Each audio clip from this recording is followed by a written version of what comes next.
Welcome to QCC's Face the Region. Face the Region is produced by Quinsigamond Community College to assist our region in attaining educational, economic, and personal prosperity. Good afternoon and welcome to another edition of QCC's Face of the Region here on Full Service Radio AM 830 WCRN. It's Zip Zipfel, and joining us this afternoon is Assistant to the Dean of Students, Susan Miola, and also Nicole Wheeler, who is the Career Placement Representative for the folks here at Quinsigamond Community College, talking a bit about the post-QCC experience and what services QCC provides for students once they graduate and move on and continue to look for a new career. So Nicole, let me ask you this. Officially, what's the office services that you provide? Well, we're called the Student Employment and Transfer Center, and we provide students with career readiness so that way when they graduate they can go on to a career. We also work with students on the transfer side of the house who are going to transfer on to a four-year college. In the current job market situation, are there a lot of internships available? Is that one of the ways that students get a chance to get a foothold in the marketplace? Yep, definitely. There are a lot of programs here at QCC that their last semester here they are required to do some type of field work, co-op, internship, and our office helps with that. We get the students ready, we do some workshops, some resume and cover letters, and mock interviewing workshops to get them ready for that. And we go ahead and give them leads to different employers who have internships available for them. Great. Sue, have you got any success stories? I mean, so many QCC graduates have gone on to do some great things and hold some pretty high positions in the area. Well, we do have a lot of success stories. If you look in the hallways at QCC, we have a lot of posters up with the people who have graduated from QCC and explaining their story. As you walk down the hallways, you'll see plenty of them. Yeah, and again, do you see students, once, I just recall when I was getting out of school, it's like, all right, I'm done with school, now what do I do? Is there sort of a trepidation about trying to enter the job market, or do you see a lot of the kids being focused in their direction? I see a lot of the kids being focused. They get great advising here at QCC, and we do have some general ed studies that they can get into to try different classes to see what they may like to do, and then we have a great advising staff that can help them get into the field that they want to. Right. Now, does the school also provide, I understand QCC is part of the Worcester College Consortium, correct? Yes. So do your offices provide that stepping stone, or is that something, as far as going on for further education at a Worcester Polytech or a four-year school? Well, we have a transfer office where Dan DeLatorre actually did speak at our last seminar on Life After QCC, and he explained in much more detail to the students how that works, and we can help any student that is looking to transfer through our transfer services office. Right. What are some of the most common situations you see in students trying to make that adjustment? Transfer? Or just adjusting to, getting into the workforce. Getting into the workforce, that would be more, I think, Nicole with the career services.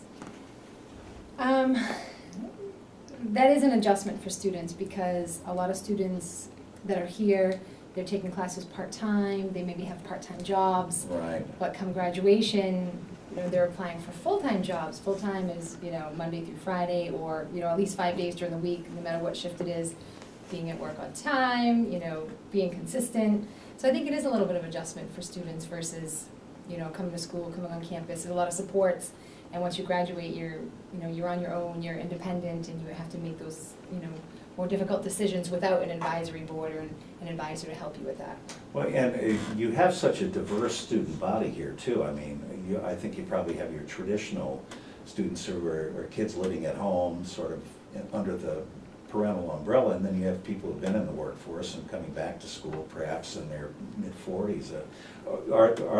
do you see the same kind of adjusting, or obviously they've got more life skills and experience, you know? We have a lot the adult population that is coming back to school. They're realizing that they need that piece of paper in order to advance within their current job. You know, they may have been at their current company for 15, 20 years, but without that piece of paper, they're not going to advance. So we see a lot of that. I definitely think the adult learners coming back have a different maturity level to them, Sure. which absolutely helps. But we have such a variety of students. You know, here I don't think that we could say that there's a traditional college student on our campus because everyone is so different. Right, right. And again, I think it's one of those situations where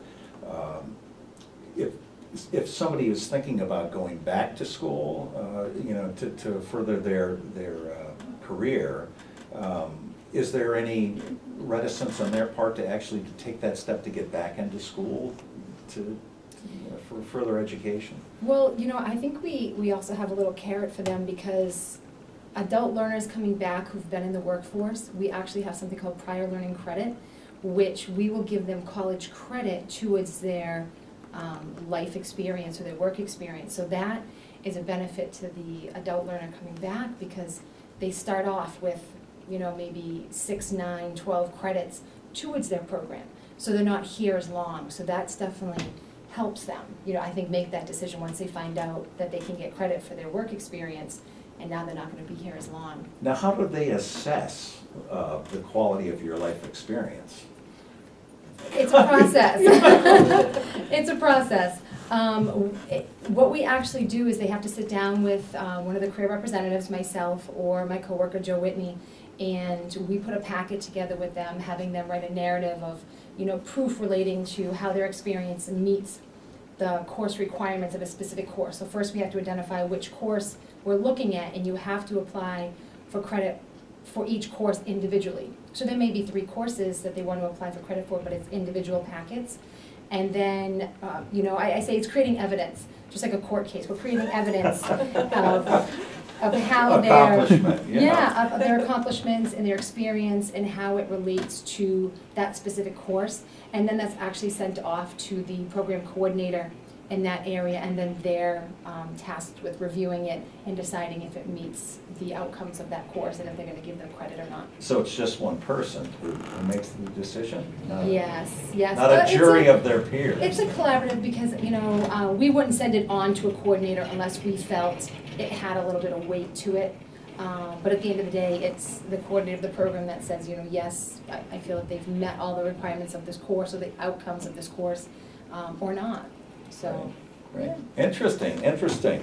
We'll chat a little bit more here in just a couple of minutes with Sue Miola, the Assistant to the Dean of Students, and Nicole Wheeler, Career Placement Representative at Quinsigamond Community College, when QCC's Face the Region continues on Full Service Radio, AM 830 WCRN.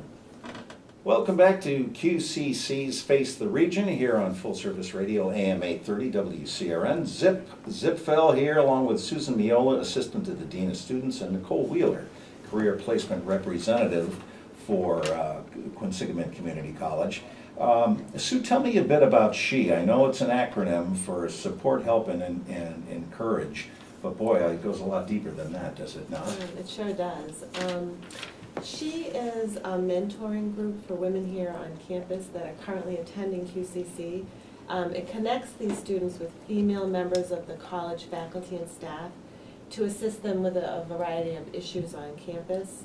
Our hope is that by introducing students to mentors and seminar speakers, it will help them feel more connected to the college. Right. And again, we kind of touched on this earlier with Nicole.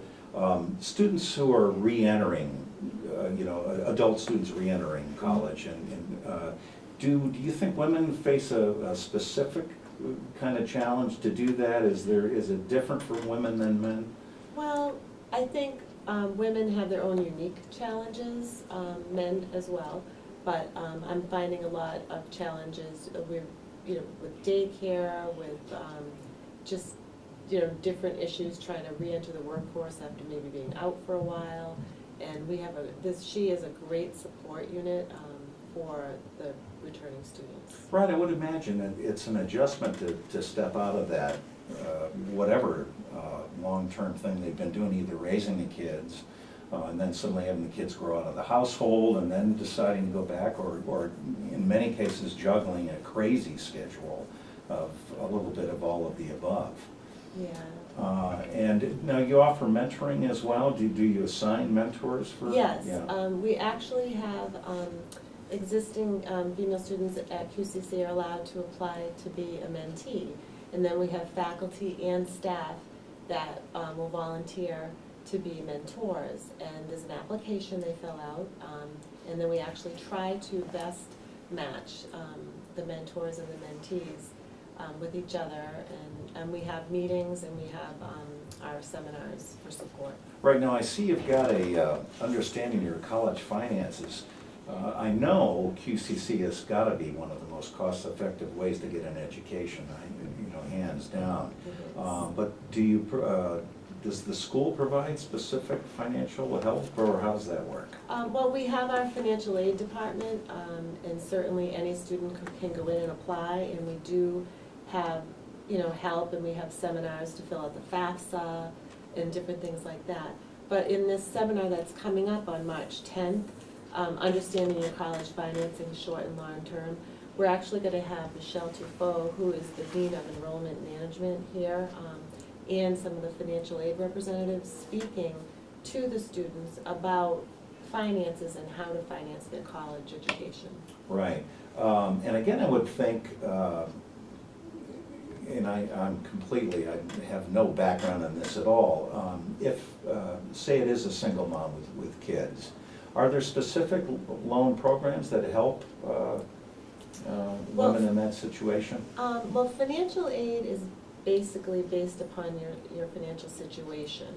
So it depends on what their financial situation is. Right. There are scholarships and grants that we do offer for a variety of reasons, and that would all be shared at the seminar. Right, and you were mentioning too that there's sort of a mirror organization for men as well? Yes. I don't know. We have an organization here at Quinsigamond called Brothers and Keepers, and it is a mentee organization for men on campus. And that has been around for quite some time.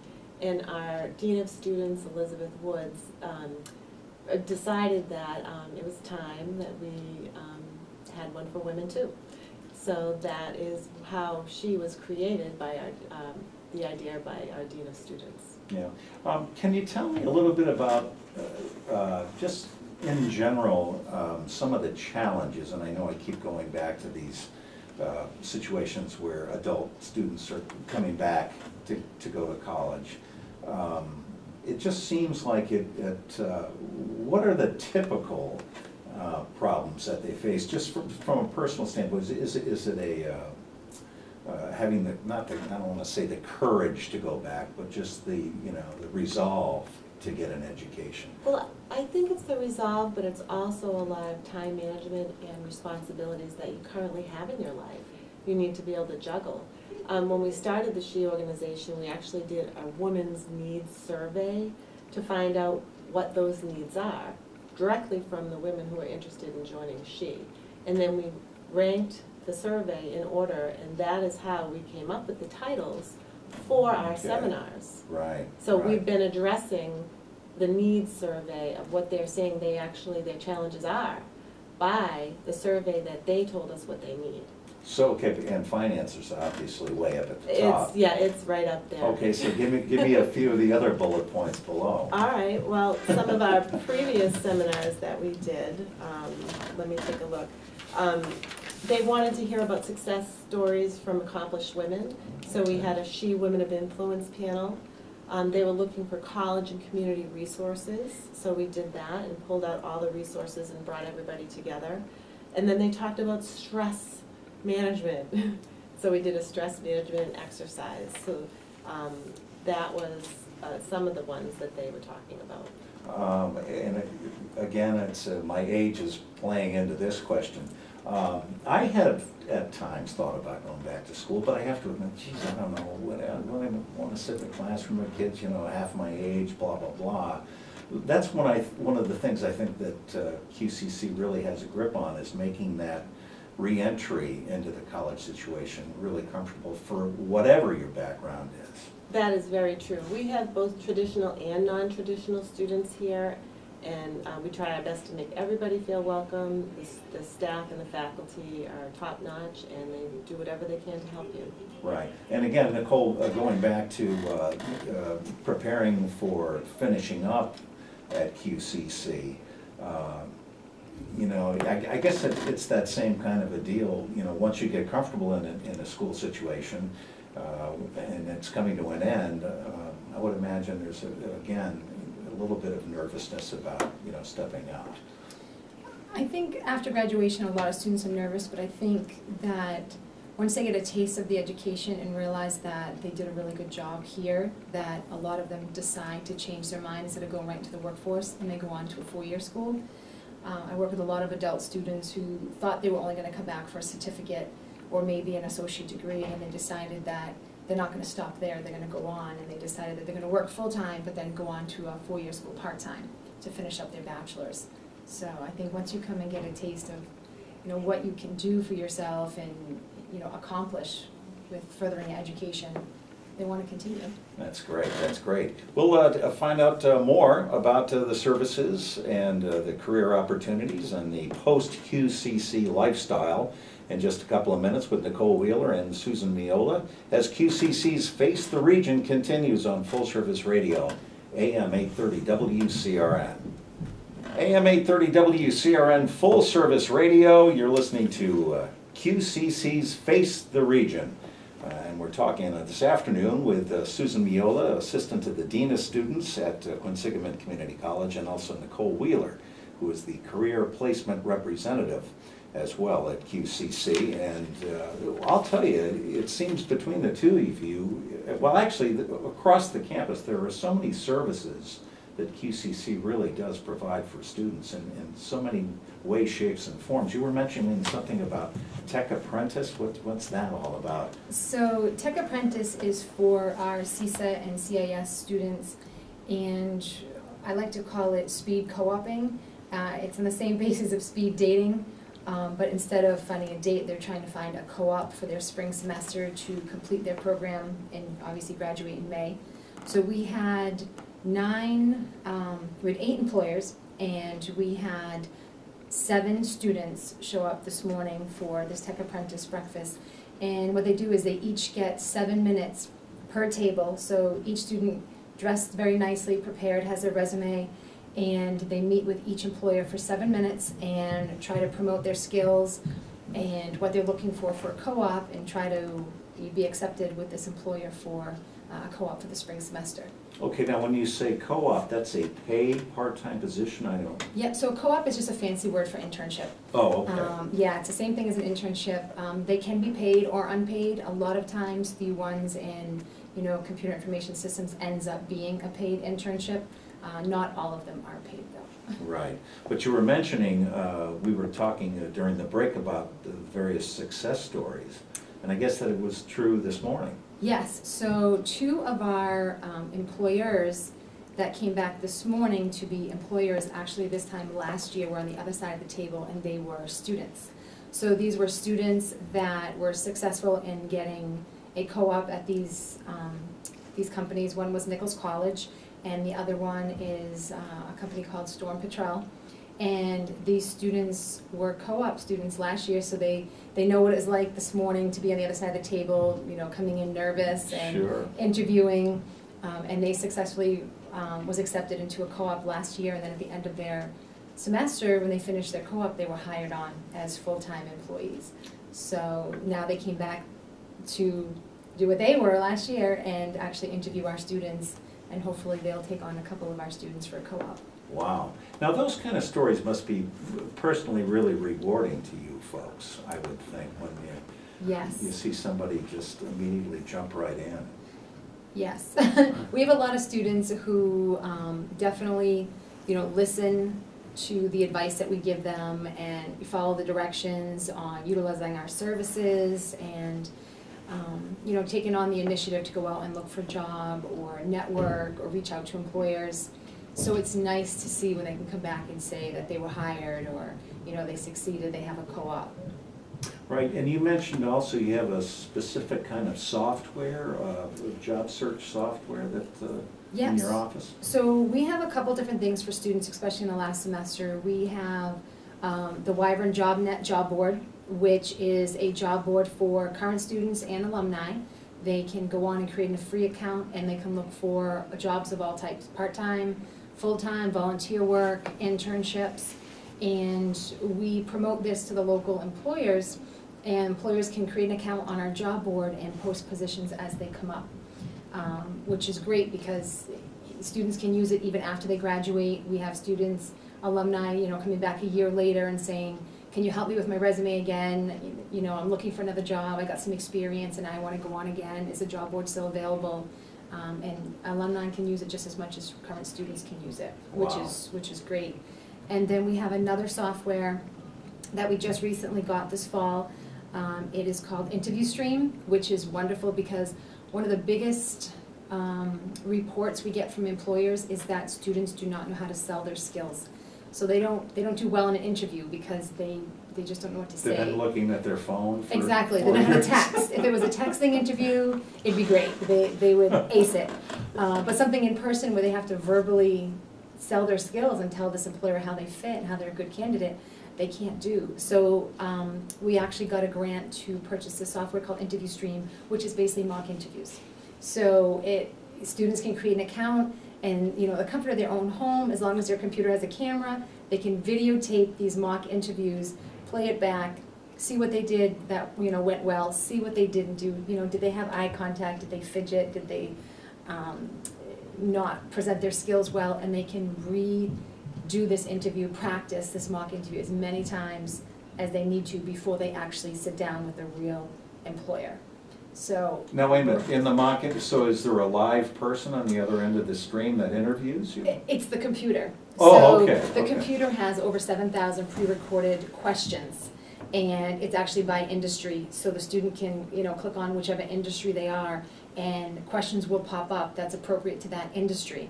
And then they set up, you know, a 5-minute interview, 10-minute interview, and it will ask them these questions, and it videotapes them while they're Wow. answering these questions. You know, I was going to ask you too, it's been so long since I really have looked for a job, but the whole job board and, you know, in other words, looking for jobs on the internet, I mean, does that require a specific set of skills really, kind of, or? You need to be computer literate. Yeah, well.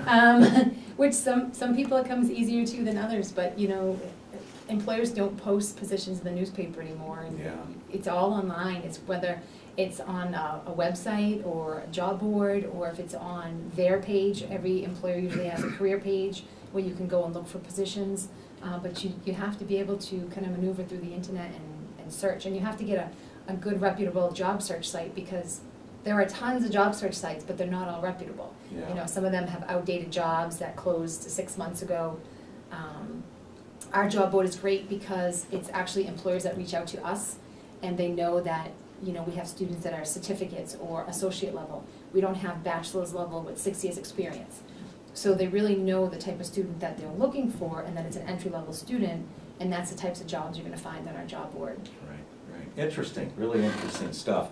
To kind of wrap things up here, to get involved, do they need to register, or? It's open to the college community.